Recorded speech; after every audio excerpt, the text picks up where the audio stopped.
Exercise 1. Good evening, King's Restaurant. Good evening. I'm ringing about the job I understand you have vacant. Oh, yes. I'd like to find out a few more details, if I may. Yes, of course. Can I take your name? It's Peter Chin. OK, Peter. Well, if you want to ask about the job, and then if we're both still interested, we could arrange for you to come for an interview. Great, thanks. I'm afraid I missed the advert for the job, but heard about it from a friend. That's no problem at all. What would you like to know? Well, what sort of work is it? Washing up? It's answering the phone. Oh, right, fine. And not waiting at table. That'd be good. And how many nights a week would it be? Well, we're really only busy at the weekend. So 2 nights? 3, actually, so it would work out at 12 hours a week. That'd be fine. It wouldn't interfere with my studies. Are you at the university? Yes, first-year physics student. Oh, right. And because I'm not an EU national, would I need a work permit? Yes, you would. Just get your tutor to sign it. That wouldn't be a problem if I were to get the job. Where exactly is the restaurant? Well, we have 2 branches. The one we're recruiting for is in Hillsdon Road. I don't know that. How do you spell it, please? It's HILLSDUNNE Road. Got that. Thanks. Is it near a bus stop? Yes, the nearest one would probably be just beside the library. Oh, yes, I know it. That'd be fine for me. And could I ask about the pay? We're offering £4.45 an hour. That's very good. My last job was £3.95 an hour. We feel it's pretty good, and we also offer some good fringe benefits. Really? Well, we give you a free dinner, so you eat well. Right. Better than hostel food. We certainly hope so. And we also offer extra pay for working on national holidays. Oh, that's a really good perk, isn't it? Yes, we think so. And then because of the difficulties of getting public transport, if you're working after 11 o'clock, we drive you home. Oh, that's good to know. Well, we'd certainly be interested in inviting you for an interview, if you're still interested. Oh, yes, certainly. Could I just also ask what qualities you're looking for? Well, for this particular job, we want a clear voice, which you obviously do have. Thanks. And you must be able to think quickly, you know. Well, I hope I... So, when could you come in for an interview? We're actually quite quiet tonight.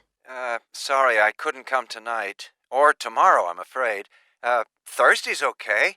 That'd be 22nd of October. Fine. After 5 p.m? Yes, fine. Would 6 o'clock be okay? Perfect. And could you bring along the names of 2 referees? Yes, that's fine. No problem. Good. I look forward to seeing you. Oh, by the way, who should I ask for? Oh, yes, of course. Sorry. My name is Samira Manuja. Can you spell that, please? Manuja. Okay. I've got that. Thanks very much. Look forward to seeing you later on, then. Exercise 2. Now we go to Jane, who is going to tell us about what's happening in town this weekend. Right, thanks, Andrew. And now on to what's new. And do we really need yet another sports shop in Bradcaster? Well, most of you probably know Sports World, the branch of a Danish sports goods company that opened a few years ago. It's attracted a lot of custom, and so the company has now decided to open another branch in the area. It's going to be in the shopping centre to the west of Bradcaster. So that will be good news for all of you who found the original shop in the north of the town hard to get to. I was invited to a special preview, and I can promise you, this is the ultimate in sports retailing. The whole place has been given a new minimalist look with the company's signature colours of black and red. The first 3 floors have a huge range of sports clothing as well as equipment. And on the top floor, there's a cafe and a book and DVD section. You'll find all the well-known names, as well as some less well-known ones. If they haven't got exactly what you want in stock, they promise to get it for you in 10 days, unlike the other store where it can take up to 14 days. They cover all the major sports, including football, tennis and swimming. But they particularly focus on running, and they claim to have the widest range of equipment in the country. As well as that, a whole section of the third floor is devoted to sports bags, including the latest designs from the States. If you can't find what you want here, it doesn't exist. The shop will be open from 9 a.m. this Saturday, and if you go along to the opening, then you'll have the chance to meet the national 400 metres running champion, Paul King, who's coming along to open the shop. And he will be staying around until about midday to chat to any fans who want to meet him and sign autographs. Then there will be a whole range of special attractions all weekend. There will be free tickets for local sporting events for the first 50 customers, and also a special competition open to all. Just answer 15 out of 20 sports questions correctly to win a signed copy of Paul King's DVD, Spring Tips, while the first person to get all the questions correct gets a year's free membership of the Broadcaster Gym. All entrants will receive a special sports calendar with details of all Broadcaster fixtures in the coming year. One of the special opening offers is a fitness test, a complete review of your cardiac fitness and muscle tone, actually done in the shop by qualified staff. This would normally cost £30, but is available at half price for this month only. There are only a limited number of places available for this, so to make a booking, phone 560-341. In addition, if you open an account, you get lots more special offers, including the chance to try out equipment at special open evenings. Exercise 3.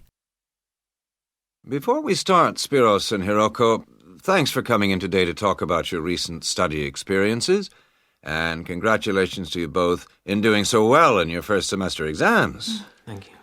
I'd like to discuss with you the value of the English for Academic Purposes course you did here last year before starting your university course.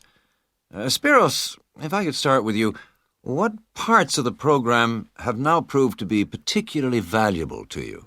I think that having to do a seminar presentation really helped me.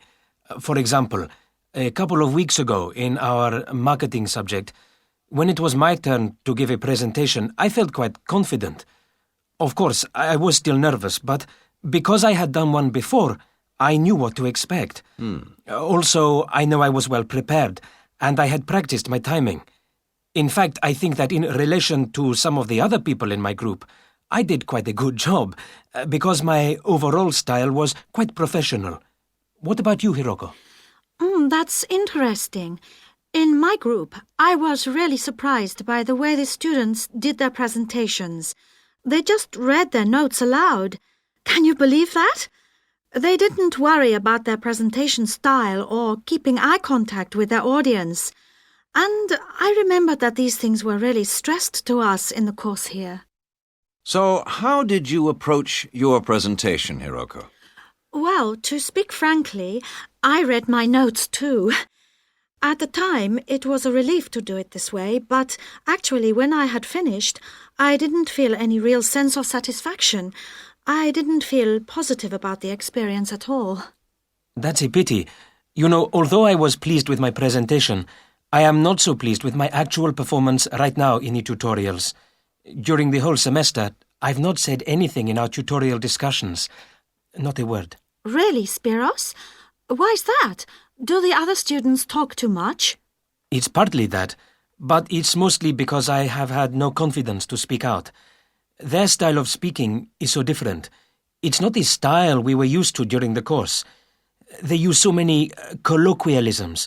They're not very polite, and sometimes there seems to be no order in their discussion.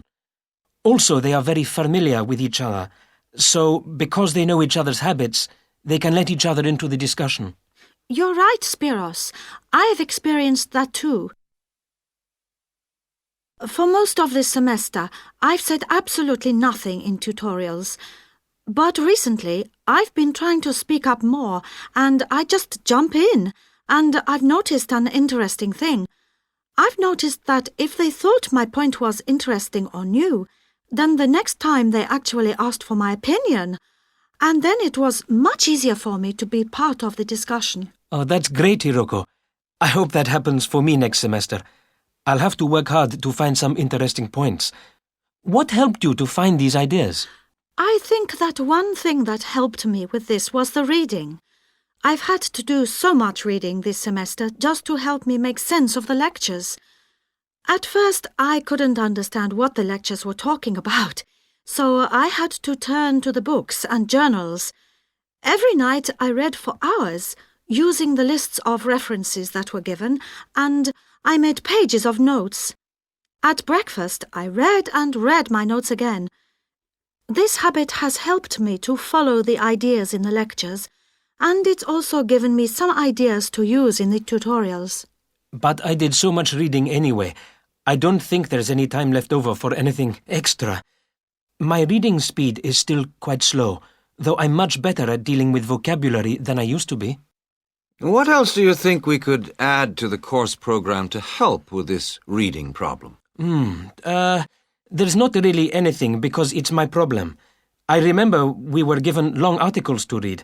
We didn't like that, but now I realize that reading those long articles was good preparation for the things I need to read now. Also, in class, we regularly had speed reading tasks to do, and we kept a record of our reading speed, so the teachers were encouraging us to work on that. That's true, Spiros, but what we read could have been different. Sometimes in the English class, I felt frustrated when I had to read articles about the environment or health or education, because I wanted to concentrate on my own field, but we didn't read anything about engineering. So I think I wasted some time learning vocabulary I didn't need. But surely the strategies you were taught for dealing with that vocabulary were helpful? Yes, but psychologically speaking, I would have felt much better working on reading from my own field. What do you think, Spiros? Oh, I agree. That would have helped my confidence too, and I would have been more motivated. It was good, though, that we could work on our own topics when we wrote the research assignments. Okay, let's move on to writing now. Exercise 4. Good afternoon, everyone.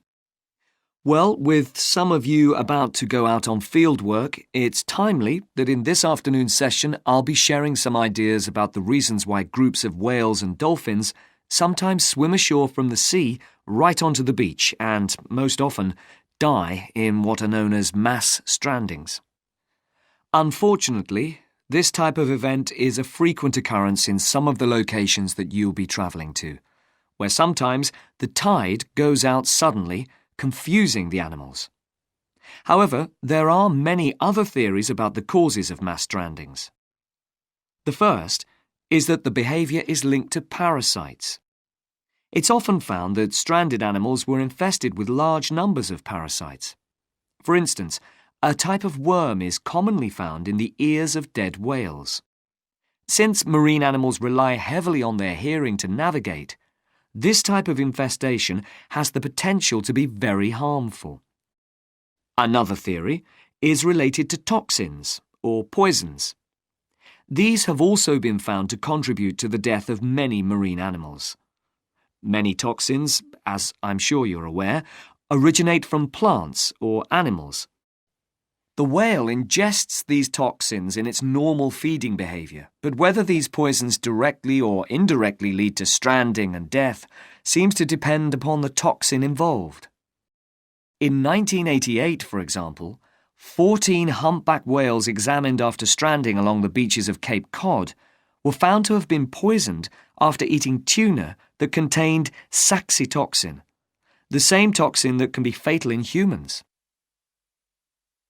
Alternatively, it has also been suggested that some animals strand accidentally by following their prey ashore in the confusion of the chase.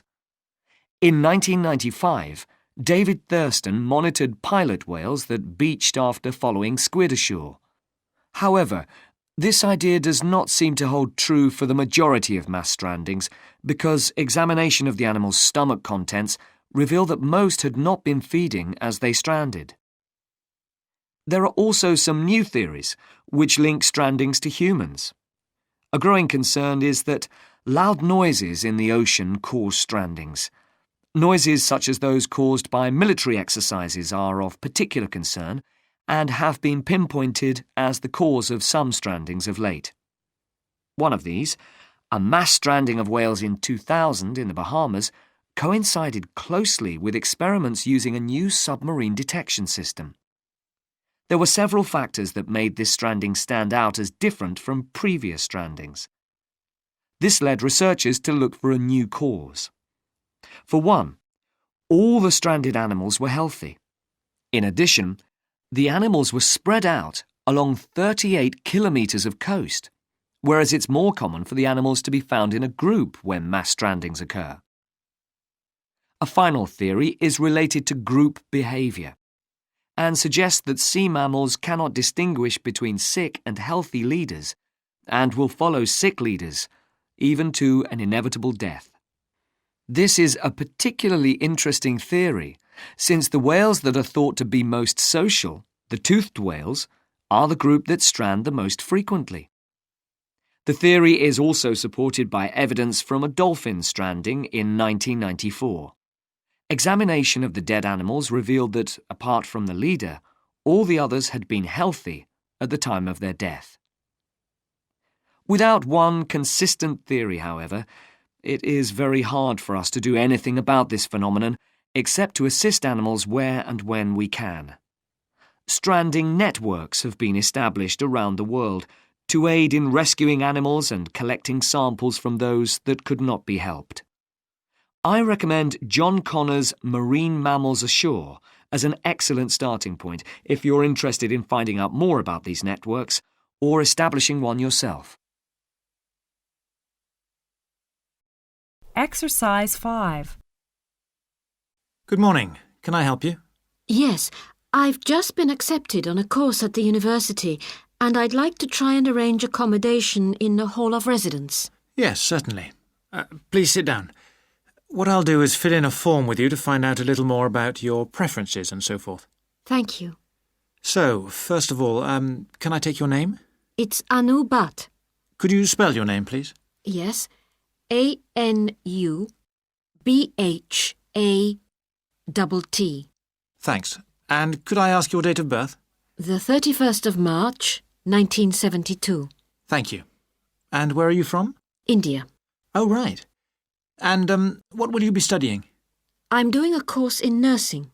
Right, thank you. And how long would you want to stay in hall, do you think? Well, it'll take 3 years, but I'd only like to stay in hall for 2. I'd like to think about living outside for the 3rd year.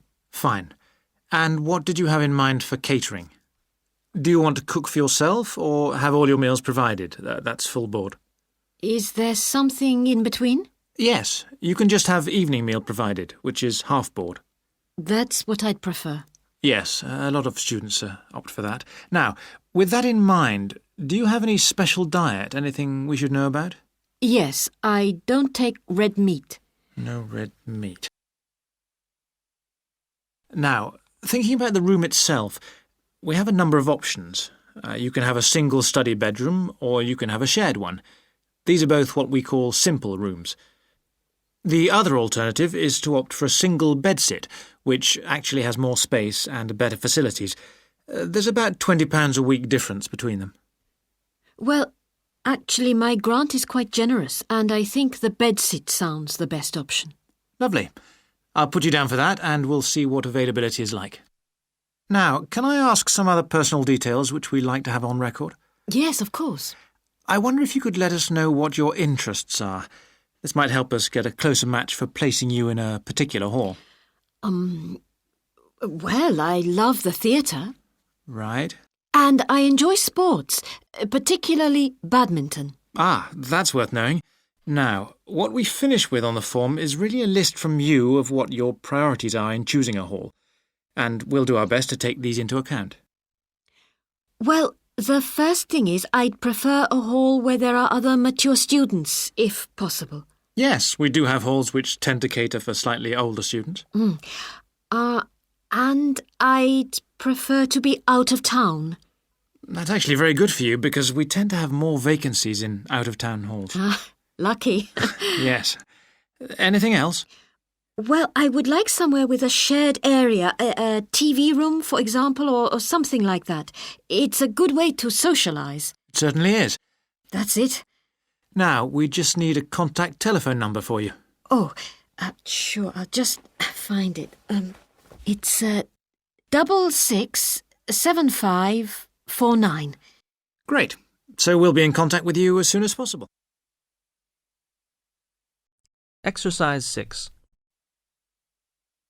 Hello, I'm delighted to welcome you to our wildlife club and very pleased that you're interested in the countryside and the plants and creatures of this area. I think you'll be surprised at the variety we have here, even though we're not far from London. I'll start by telling you about some of the parks and open spaces nearby. One very pleasant place is Halland Common. This has been public land for hundreds of years, and what you'll find interesting is that the River Ouse, which flows into the sea 80 kilometres away, has its source in the common. There's an information board about the plants and animals you can see here, and, by the way, the common is accessible 24 hours a day. Then there's Holt Island, which is noted for its great range of trees.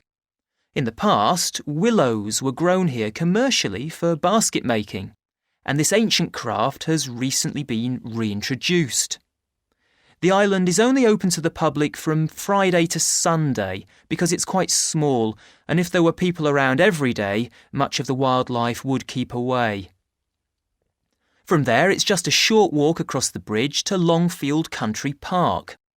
Longfield has a modern replica of a farm from over 2,000 years ago. Children's activities are often arranged there, like bread making and face painting. The park is only open during daylight hours, so bear that in mind if you decide to go there. Longfield Park has a programme of activities throughout the year, and to give you a sample, this is what's happening in the next few days. On Monday, you can learn about herbs and how they've been used over the centuries. You'll start with a tour of our herb garden, practice the technique of using them as colour dyes for cloth, and listen to an illustrated talk about their use in cooking and medicine. Then on Wednesday, you can join local experts to discover the variety of insects and birds that appear in the evening. We keep to a small number of people in the group, so if you want to go, you'll need to phone the park ranger a few days ahead. There's a small charge which you should pay when you turn up. I'm sure you're all keen to help with the practical task of looking after the park, so on Saturday you can join a working party. You'll have a choice of all sorts of activities, from planting hedges to picking up litter, so you'll be able to change from one to another when you feel like it. The rangers will be hard at work all day, but do come and join in, even for just a short while. One thing, though, is to make sure you're wearing something that you don't mind getting dirty or torn. And finally, I'd like to tell you about our new wildlife area, Hinchingbrook Park, which will be opened to the public next month. This slide doesn't really indicate how big it is, but anyway, you can see the 2 gates into the park and the main paths. As you can see, there's a lake in the northwest of the park with a bird hide to the west of it at the end of a path, so it'll be a nice, quiet place for watching the birds on the lake. Fairly close to where refreshments are available, there's a dog walking area in the southern part of the park, leading off from the path. And if you just want to sit and relax, you can go to the flower garden. That's the circular area on the map, surrounded by paths. And finally, there's a wooded area in the western section of the park between two paths.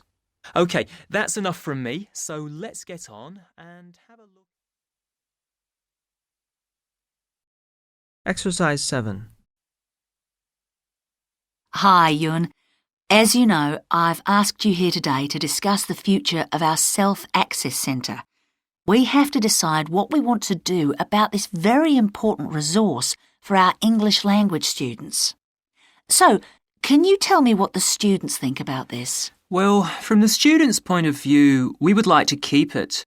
The majority of students say that they enjoy using it because it provides a variation on the classroom routine, and they see it as a pretty major component of their course. But we would like to see some improvements to the equipment, particularly the computers. There aren't enough for one each at the moment, and we always have to share. Well, yes, the teachers agree that it is a very valuable resource, but one thing we have noticed is that a lot of the students are using it to check their personal emails. We don't want to stop you students using it, but we think the computers should be used as a learning resource, not for emails. Some of us also think that we could benefit a lot more by relocating the Self-Access Centre to the main university library building. How do you think the students would feel about that, Yun? Well, the library is big enough to incorporate the Self-Access Centre, but it wouldn't be like a class activity anymore. Our main worry would be not being able to go to a teacher for advice. I'm sure there would be plenty of things to do, but we really need teachers to help us choose the best activities. Well, there would still be a teacher present and he or she would guide the activities of the students. We wouldn't just leave them to get on with it. Yes, but I think the students would be much happier keeping the existing setup. They really like going to the Self-Access Centre with their teacher and staying together as a group to do activities. If we could just improve the resources and facilities, I think it would be fine. Is the cost going to be a problem? It's not so much the expense that I'm worried about, and we've certainly got room to do it, but it's the problem of timetabling a teacher to be in there outside class hours. If we're going to spend a lot of money on equipment and resources, we really need to make sure that everything is looked after properly. Anyway, let's make some notes to see just what needs doing to improve the centre. Now, what about the computers? I think it might be a good idea to install some new models. They would take up a lot less room, and so that would increase the workspace for textbooks and so on. That would be great. It is a bit cramped in there at times. What about other resources? Do you have a list of things that the students would like to see improved? Yes, one of the comments that students frequently make is that they find it difficult to find materials that are appropriate for their level, especially reading resources. So I think we need to label them more clearly. Well, that's easy enough. We can get that organised very quickly. In fact, I think we should review all of the study resources as some of them are looking a bit out of date. Definitely. The CD section especially needs to be more current. I think we should get some of the ones that go with our latest course books and also make multiple copies. Good. Now, I was also thinking about some different materials that we haven't got in there at all. What do you think of the idea of introducing some workbooks? If we break them up into separate pages and laminate them, they'd be a great resource. The students could study the main course book in class and then do follow-up practice in the Self-Access Centre. That sounds good. OK, now finally we need to think about how the room is used. I'll have to talk to the teachers and make sure we can all reach some agreement on a timetable to supervise the centre after class. But we also need to think about security too, especially if we're going to invest in some new equipment. What about putting in an alarm? Good idea. The other thing I'd like to do is talk to our technicians and see whether we could somehow limit the access to email. I really don't want to see that resource misused. What about if we agree to only use it before and after class? Yes, that would be fine. OK, anyway, that's great for now. We'll discuss it further when we've managed to sort.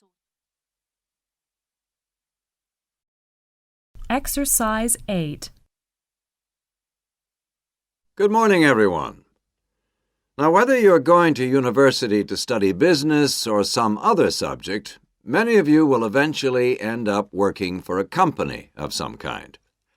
Now, when you first start working somewhere, you will realize that the organization you've joined has certain characteristics. And we often refer to these social characteristics as the culture of the organization. This includes its unwritten ideas, beliefs, values, and things like that. One well-known writer has classified company cultures by identifying 4 major types. The first type is called the power culture, and it's usually found in small organizations. It's the type of culture that needs a central source of power to be effective. And because control is in the hands of just 1 or 2 people, there aren't many rules or procedures. Another characteristic is that communication usually takes the form of conversations rather than, say, formal meetings or written memos. Now, one of the benefits of this culture is that the organization has the ability to act quickly, so it responds well to threat or danger on the one hand, and opportunity on the other. But on the negative side, this type of organization doesn't always act effectively, because it depends too much on 1 or 2 people at the top. And when these people make poor decisions, there's no one else who can influence them. And the kind of person who does well in this type of business culture is one who is happy to take risks, and for whom job security is a low priority. The next type is known as role culture. That's R-O-L-E, not R-O-L-L, by the way. And this type is usually found in large companies, which have lots of different levels in them. These organizations usually have separate departments that specialize in things like finance or sales or maintenance or whatever. Each one is coordinated at the top by a small group of senior managers, and typically everyone's job is controlled by sets of rules and procedures. For example, there are specific job descriptions, rules for discipline, and so on. What are the benefits of this kind of culture? Well, firstly, because it's found in large organizations, its fixed costs, or overheads as they're known, are low in relation to its output or what it produces. In other words, it can achieve economies of scale. And secondly, it is particularly successful in business markets where technical expertise is important. On the other hand, this culture is often very slow to recognize the need for change, and even slower to react. What kind of person does this type of culture suit? Well, it suits employees who value security and who don't particularly want to have responsibility. Moving on now to task cultures. This type is found in organizations that are project-oriented. You usually find it where the market for the company's product is extremely competitive, or where the products themselves have a short lifespan. Usually, top management delegates the projects, the people, and other resources, and once these have been allocated, little day-to-day control is exercised from the top, because this would seem like breaking the rules. Now, one of the major benefits of this culture is that it's flexible, but it does have some major disadvantages too. For instance, it can't produce economies of scale or great depth of expertise. People who like working in groups or teams prefer this type of culture. And finally, the 4th category is called the person culture. This type is quite unusual. Exercise 9. Greek island holidays, can I help you? Yes, I hope so. I have a friend who's just come back from Corfu, and she's recommended some apartments in Arilus. She thought they might be on your list. Arilus, let me see. Can you give me the names? Yes, the first's Rose Garden Apartments. I'd like to go with another friend in the last week of October. Well, we've got a lovely studio flat available at that time. I'm sure you'd enjoy the entertainment program there too, with Greek dancing in the restaurant. And the cost for each of us? £219. That sounds very reasonable. I'm just jotting down some notes. Now, the second one she mentioned was called Blue Bay. Blue Bay. Yes, in fact, that's very popular, and it has some special features. Really? The main attraction is the large swimming pool with salt water. Much healthier, I understand. That's right. And it isn't far from the beach either, only 300 metres. And only around half a kilometre to some shops, so you don't have to be too energetic. Is it much more expensive than the first one? Let me just check. I think at the time you want to go, it's around £260. No, £275 to be exact. Right, I've got that. Now, there are just 2 more apartments to ask you about. I can't read my own writing. Something to do with sunshine, is it? I think you meant the sunshade apartments. They're on a mountainside. Any special features? Yes, each room has its own sun terrace, and there are shared barbecue facilities. Ooh, sounds lovely. Yes, it is rather well equipped. It also provides water sports. It has its own beach. There are facilities for water skiing. Any kite surfing? My friend's quite keen. Not at the hotel, but I'm sure you'll find some in Arillis. There's also satellite TV in the apartments. And how much is that one? £490 with 2 sharing. You mean £245 each? I'm afraid not.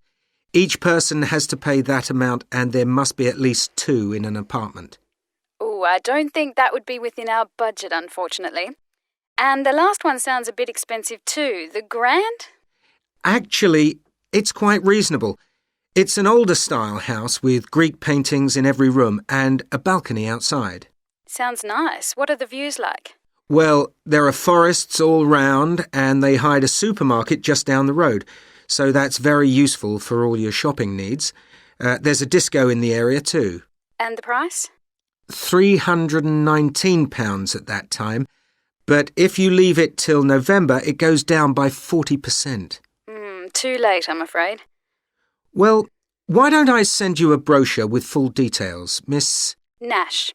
But don't worry about that. I'm coming to Upminster soon, and I'll call and get one. I just wanted to get an idea first. Well, that's fine. We've got plenty here when you come. If you've got a minute, could I just check a couple of points about insurance? I got one policy through the post, but I'd like to see if yours is better. Fine. What would you like to know? Well, the one I've got has benefits, and then the maximum amount you can claim. Is that like yours? Yes, that's how most of them are. Well, the first thing is cancellation. If the holiday's cancelled on the policy I've got, you can claim £8,000. We can improve on that, Miss Nash. For Greek island holidays, our maximum is £10,000. That's good. Of course, our holiday won't even cost £1,000 together. It's still sensible to have good cover. Now, if you go to hospital, we allow £600. Yes, mine's similar. And we also allow a relative to travel to your holiday resort? My policy just says their representative will help you. You can see there's another difference there. And what happens if you don't get on the plane? Nothing, as far as I can see on this form. Don't you have missed departure? No, I'll just jot that down. We pay up to £1,000 for that, depending on the reason. And we're particularly generous about loss of personal belongings, up to £3,000, but not more than £500 for a single item. Then I'd better not take my laptop. Not unless you insure it separately. OK, thanks very much for your time. You've really been helpful. Can I get back to you? Your name is... Ben Ludlow. That's Ludlow. I'm the assistant manager here. I'll give you my number. It's 081 260 543 216. But didn't I phone 081 260 567 294? That's what I've got on the paper. That's the main switchboard. I've given you my direct line. Right. Thank you very much for your time. Exercise 10. For the second in our series about locally run businesses, we meet Simon Winridge, co-founder of the hugely successful Winridge Forest Railway Park. Welcome, Simon. Now, perhaps you can begin by telling us a little bit about how it all started. Well, during the 1970s, my wife Liz and I had just acquired 80 acres of sheep farming land, and we decided to settle down and have children. Pretty soon we had a daughter, Sarah, and a son, Duncan. The place was wonderful for the kids. They particularly loved trains and gradually built up an enormous network of miniature railway track. I began to develop larger scale models of locomotives, but we didn't think anything more of it until I went on a trip to a theme park near Birmingham and decided we could do a much better job. So we set up a small one ourselves, based on the miniature railway, and we opened to the public for just a month that year, 1984, in July, our driest month, because our children said they didn't want our guests to have a miserable wet visit. I dealt with park business and Liz carried on with the farm work. It soon became clear that we were onto a winner. We began to extend the railway track and lay it among more interesting landscape by planting trees, which in turn attracted more wildlife, and by making cuttings through the rock. Nowadays, we're open all year round, and we're pleased to say that Winridge is one of the most popular visitor attractions in the area, with 50,000 visitors a year. 1.5 million people have been through our doors since we opened. All these visitors mean we have had to expand our operation, and it's now a truly family concern. I'm near to retirement age, so I only concern myself with looking after the mechanical side of things, keeping the trains going. Liz now devotes all her energies to recruiting and supporting the large squadron of workers, which keep the place running smoothly. We're really pleased that, after some years away teaching, Sarah has now returned to the park and makes sure the visitors are kept fed and watered, which keeps her pretty busy, as you can imagine. Our son Duncan has been a stalwart of the park for the last 10 years, taking over from me in the area of construction. And I'll say a little bit more about that in a moment. And his new wife, Judith, has also joined the team in charge of retail. That's becoming a tremendous growth area for us. A lot of people want to buy souvenirs. Mm-hmm. So have you finished your development of the site for the moment? Not at all. We're constantly looking for ways to offer more to our visitors. The railway remains the central feature, and there's now 1.2 kilometres of the line laid, but we'd like to lay more. Because of the geology of the area, our greatest problem is digging tunnels, but we're gradually overcoming that. We're also very pleased with a new installation of the go-kart arena, which is 120 square metres in area. Again, the problem is the geology. We had to level the mounds on the track for safety reasons. We wanted to enable 5 to 12-year-olds to use the go-karts. And the main attraction here is the Formula One kart. We've known fights to break out over who gets it. And then, finally, to our most recent development, which is the landscape swimming pool. Exercise 11. Ah, Caroline. Come on in, sit down. Thanks. So how's the dissertation planning going? Well, Dr. Shulman, I'm still having a lot of trouble deciding on a title. Well, that's perfectly normal at this stage. And this is what your tutorials will help you to do. Right. What we'll do is jot down some points that might help you in your decision. First of all, you have chosen your general topic area, haven't you? Yes, it's the fishing industry. Oh, yes, that was one of the areas you mentioned. Now, what aspects of the course are you good at? Well, I think I'm coping well with statistics, and I'm never bored by it. Good. Anything else? Well, I found computer modelling fascinating. Mm-hmm. I have no problem following what's being taught, whereas quite a few of my classmates find it difficult. Well, that's very good. Do you think these might be areas you could bring into your dissertation? Oh, yes, if possible. It's just that I'm having difficulty thinking how I can do that. You see, I feel I don't have sufficient background information. I see. Well, do you take notes? I'm very weak at note-taking. My teachers always used to say that. Well, I think you really need to work on these weaknesses before you go any further. What do you suggest? Well, I can go through the possible strategies with you and let you decide where to go from there. Okay, thanks. Well, some people find it helpful to organize peer group discussions. You know, each week a different person studies a different topic and shares it with the group. Oh, right. It really helps build confidence. Yeah. You know, having to present something to others. I can see that. The drawback is that everyone in the group seems to share the same ideas. They keep being repeated in all the dissertations. Okay. You could also try a service called Student Support.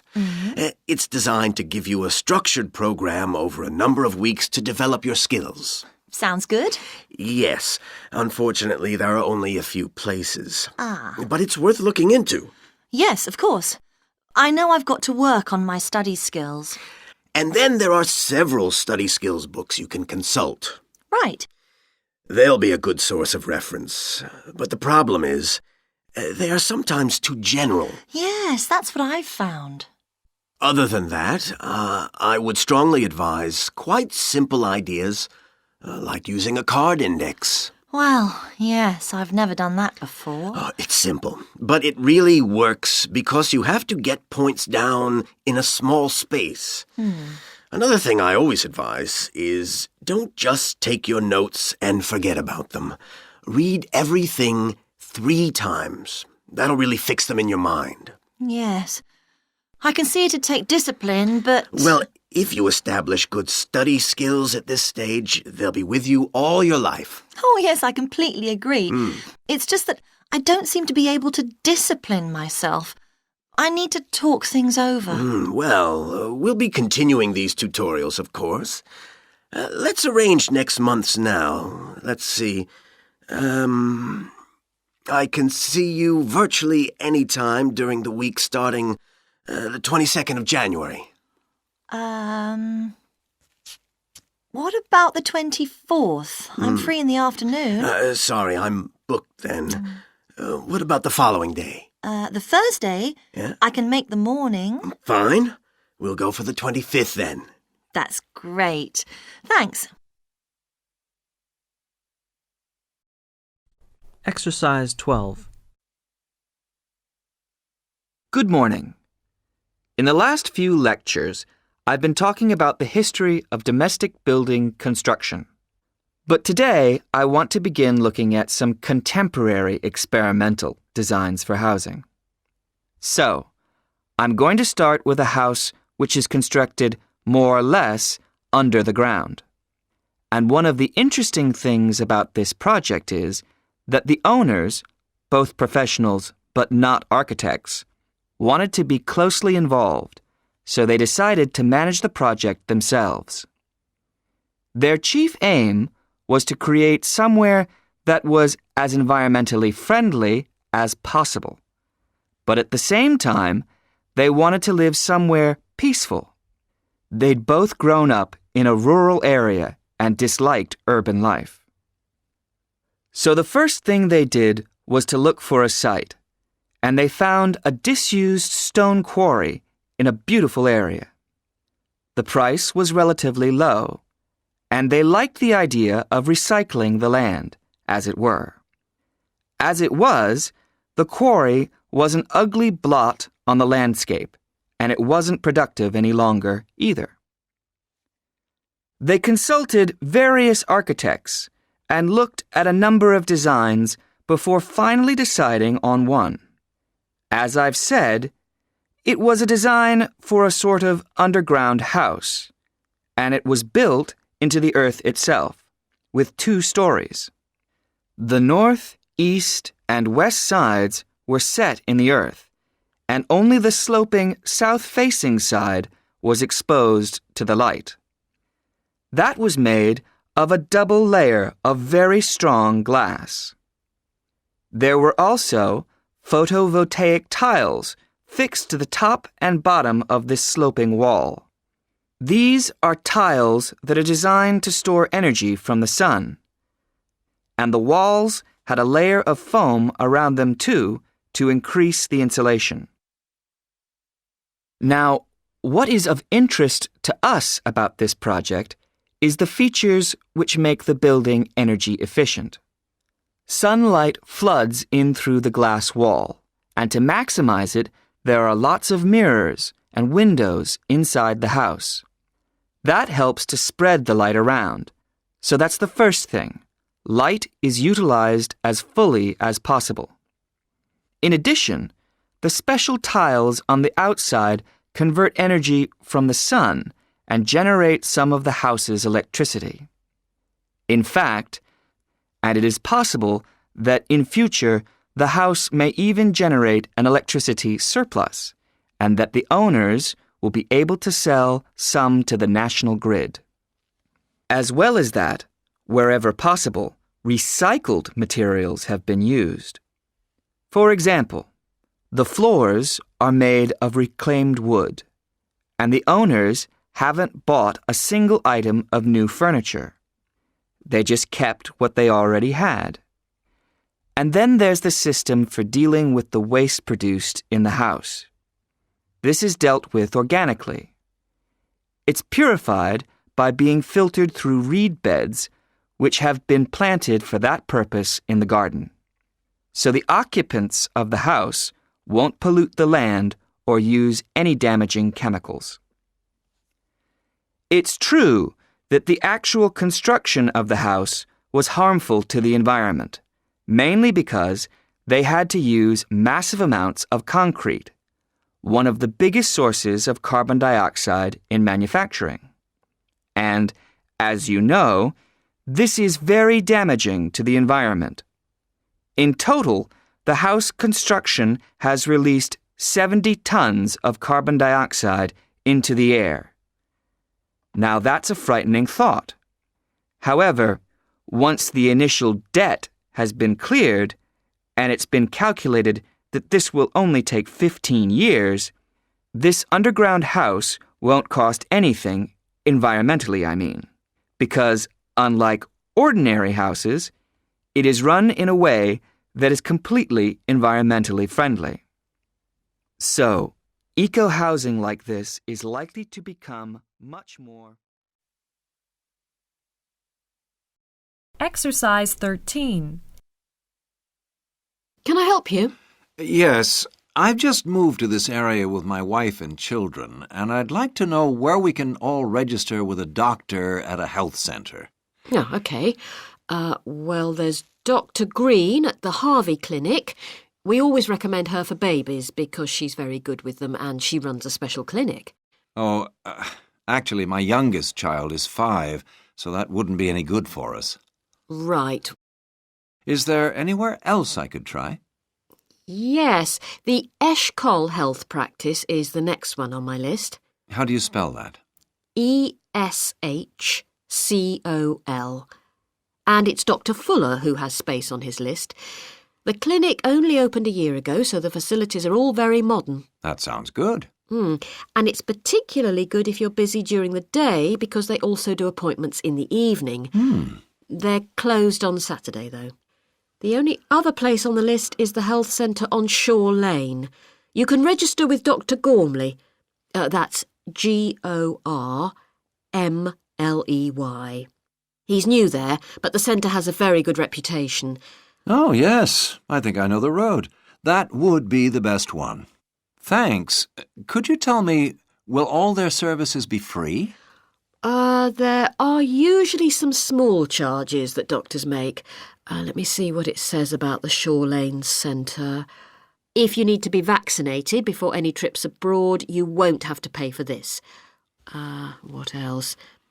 The Sports Injury Treatment Service operates on a paying basis, as does the Nutritional Therapy Service. Some health centres do offer alternative therapies like homeopathy as part of their pay-to-use service. Shaw Lane are hoping to do this soon. I think they may start with acupuncture. Oh. And finally, if you need to prove you're healthy or haven't had any serious injuries before a new employer will accept you, you can get a free fitness check-up there. But you'd most likely have to pay for insurance medicals, though. OK, thanks. You might also be interested to know the centre is running a pilot scheme of talks for patients. I've got the list here. Actually, they look very interesting. What sort of things? Well, the first one's about giving up smoking. It's next week, the 25th of February at 7 p.m, and that's in room 4.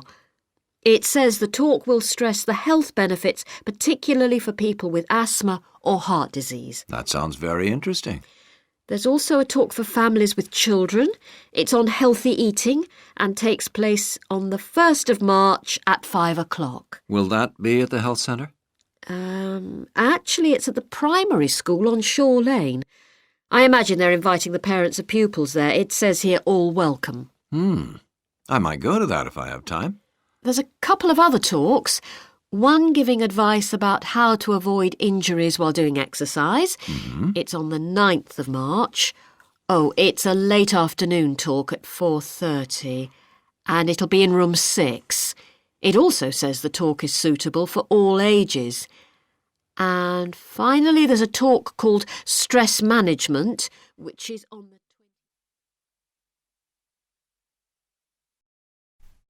Exercise 14. Hello? Hi, it's Laura Carlton here. We've just arrived at the holiday flat, but I can't get the hot water and heating to work. Oh, right. That's easy. Don't worry. In the upstairs cupboard, you'll find the water heater. You'll see 3 main controls on the left at the bottom of the heater. The first one, the round one on the far left, is the most important one for the heating and hot water. It's the main control switch. Make sure it's in the on position. The switch itself doesn't light up, but the little square below will be black if the switch is off. That's probably what's happened. It's got switched off by mistake. The middle one of these 3 controls, you'll see it's slightly larger than the first one, controls the radiators. If you feel cold while you're there and need the radiators on, this needs to be turned to maximum. The last of the 3 controls, the one on the right, is usually on about a number 4 setting, which for the water in the taps is usually quite hot enough. Below the heating controls in the middle is a small round plastic button. If there isn't enough water in the pipes, sometimes the heater goes out. If this happens, you'll need to press this button to reset the heater. Hold it in for about 5 seconds and the heater should come on again. Then there's a little square indicator under the 3rd knob that's a kind of alarm light. It'll flash if you need to reset the heater. It sounds complicated. I'm sure you won't have any problems with it. There should be some more instructions on the side of the heater. Call me back if you can't make it work. OK. While you're on the phone, we haven't managed to find a few things we need, like extra pillows for the beds and some washing powder. Is there any here? Pillows? Yes. If you look in the cupboard, the large white one upstairs, to the left of the bathroom door, there should be 4 or 5 on the top shelf. And if you want to do some washing, there's some powder for that, probably by the back door. There's a kind of shelf there above the sink. In fact, I'm sure there's some there in a large blue box. You need about half a cupful for each wash. Oh, and that reminds me. The spare key to the back door is hanging on a hook on the wall by the sitting room window. Please make sure to put it back when you've used it. The previous guest lost it in the garden and I had to get another one made. And if you have any trouble with the lamps, you'll find some spare bulbs in a large cardboard box. It's on top of the washing machine with all kinds of useful things in it.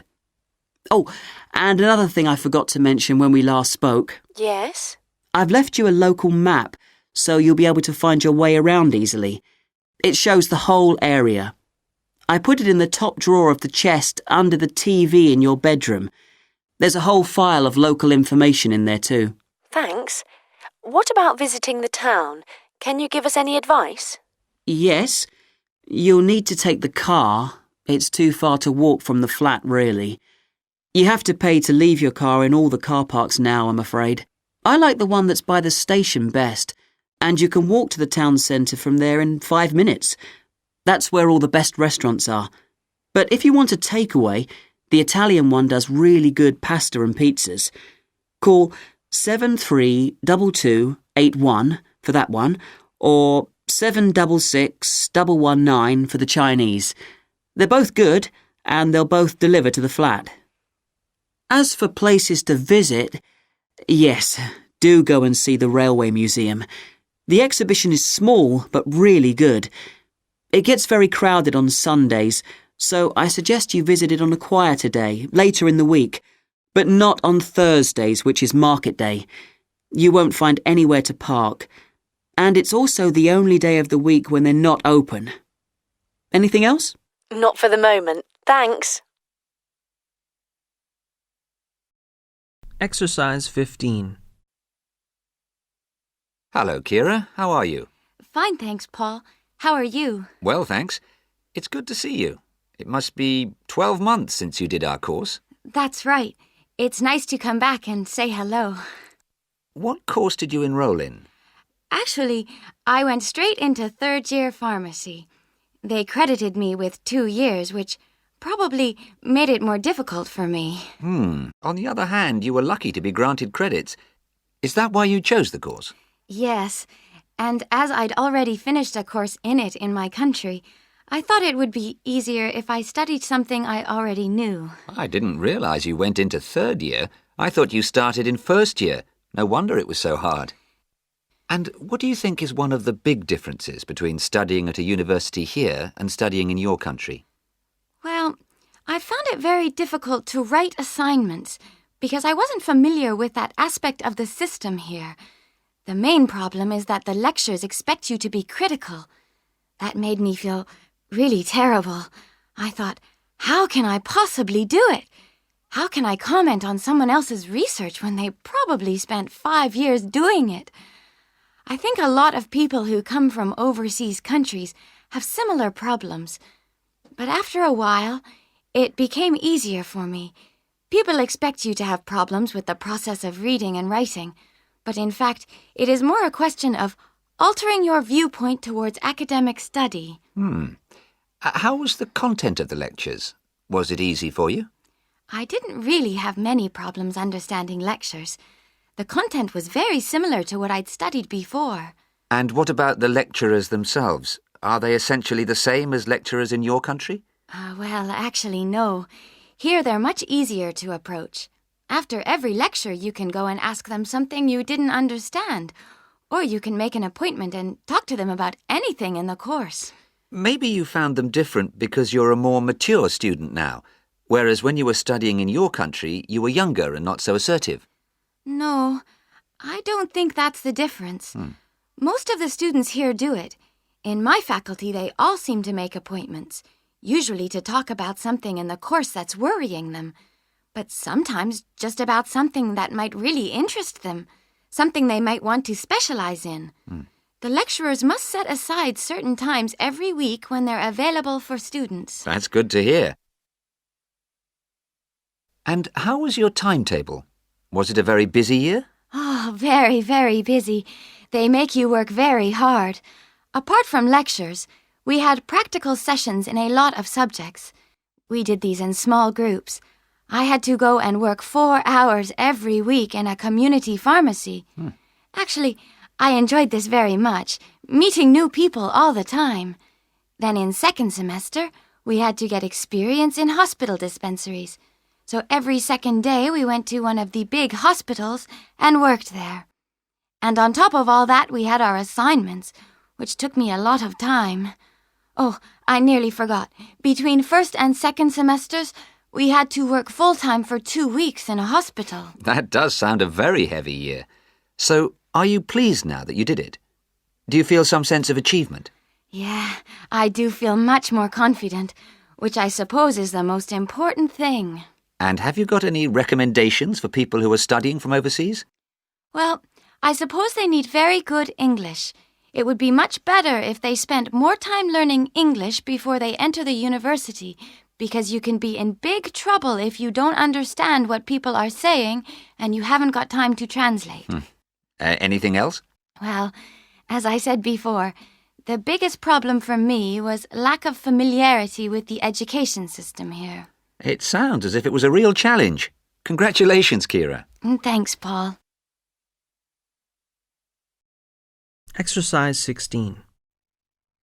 Good morning. Today I'd like to present the findings of our Year 2 project on wildlife found in gardens throughout our city.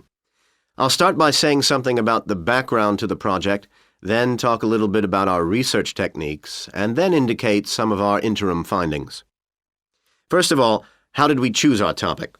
Well, there are 4 of us in the group, and one day, while we were discussing a possible focus, 2 of the group mentioned that they had seen yet more sparrowhawks, one of Britain's most interesting birds of prey, in their own city centre gardens, and wondered why they were turning up in these gardens in great numbers. We were all very engaged by the idea of why wild animals would choose to inhabit a city garden.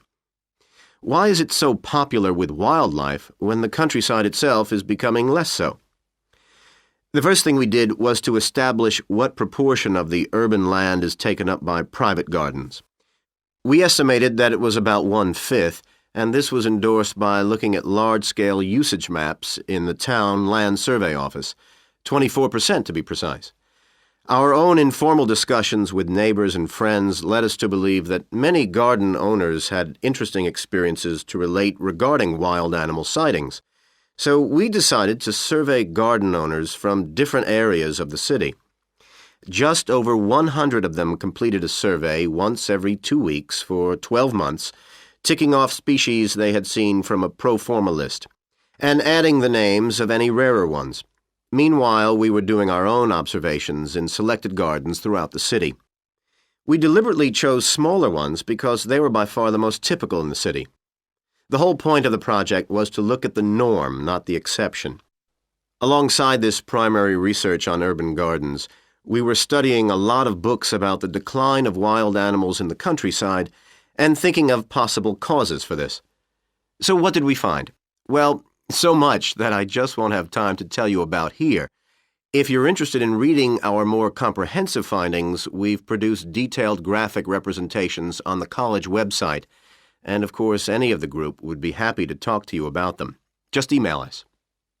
What we've decided to present today is information about just 3 species because we felt these gave a good indication of the processes at work in rural and urban settings as a whole. The first species to generate a lot of interesting information was frogs, and there was a clear pattern here. They proliferate where there is suitable water. Garden ponds are on the increase. Rural ponds are disappearing, leading to massive migration to the towns. Hedgehogs are also finding it easier to live in urban areas, this time because their predators are not finding it quite so attractive to leave their rural environment, so hedgehogs have a better survival rate in cities. We had lots of sightings, so all in all, we had no difficulties with our efforts to count their numbers precisely. Our final species is the finest of bird singers, the song thrush. On the decline in the countryside, they are experiencing a resurgence in urban gardens because these days gardeners are buying lots of different plants, which means there's an extensive range of seeds around, which is what they feed on. Another factor is the provision of nesting places, which is actually better in gardens than the countryside. Hard to believe it, but it's true. Incidentally, we discovered that a massive new survey on song thrushes is about to be launched, so you should keep an eye open for that. Now, I'd be happy to answer any questions you may have.